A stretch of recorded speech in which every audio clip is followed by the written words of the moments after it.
৩৫৮ run করেও রক্ষা পেল না ভারত। রায়পুরের ৫০,০০০ দর্শকের গর্জন থামিয়ে দিয়ে দক্ষিণ আফ্রিকার জয়ের রাস্তা দেখিয়ে দিলেন ডেওয়াল ব্রেভিস।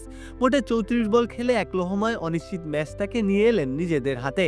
এর আগে এই ডেনমার্কারের গড়ে দেওয়া ভিত আর শেষটাতে করবিন বসের দুর্দান্ত ফিনিশিংয়ের সুবাদে ভারতকে হারালো প্রোটিয়ারা।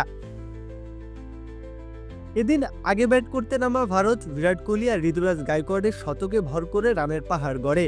রাঁচির পর রায়পুরেও ঝলক দেখান বুড়ো বিরাট, যেন সময়টাকে হাতের মুঠোয় ধরে রেখেছেন তিনি। সেই সাথে গায়কোয়াড় অনুসরণ করেন অবিশ্বাস্য বিরাটের পদাঙ্ক। শেষ দিকে লোকেশ রাহুলের 50 সুবাদে স্বাগতিকদের স্কোরবোর্ডে আসে ৩৫৮ রান। জবাবে ব্যাট করতে নেমে চোখে চোখ রেখে লড়তে থাকে প্রোটিয়া শিবির। এডেন মার্কারামের ব্যাট গড়ে দেয় তাদের ভিত। শতক হাঁকিয়ে লড়াইটা জমিয়ে তোলেন তিনিও।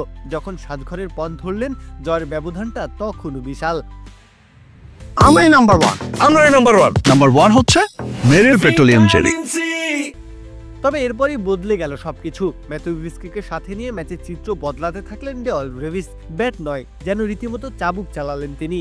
ওভার প্রতি রানের চাপটা তখন বাড়ছেই। সেই মুহূর্তে মাঠের চারপাশে ঝড় বইয়ে দিলেন। ১৬০-এর কাছাকাছি স্ট্রাইক রেট রেখে করলেন ৩৪ বলে ৫৪ রান।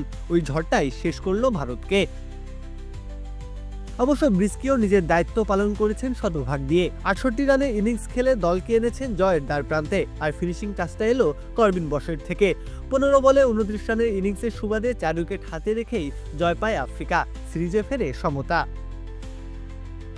রানের পাহাড় গড়েও তাই রক্ষা মেলেনি ভারতের। বোলারদের অসহায়তার কারণে হারাতে হলো ম্যাচটাকে। কাজে আসলো না গায়কোয়াড় কোহলিদের জোড়া শতকও। প্রত্যহ কাব্য, খেলা ৭১।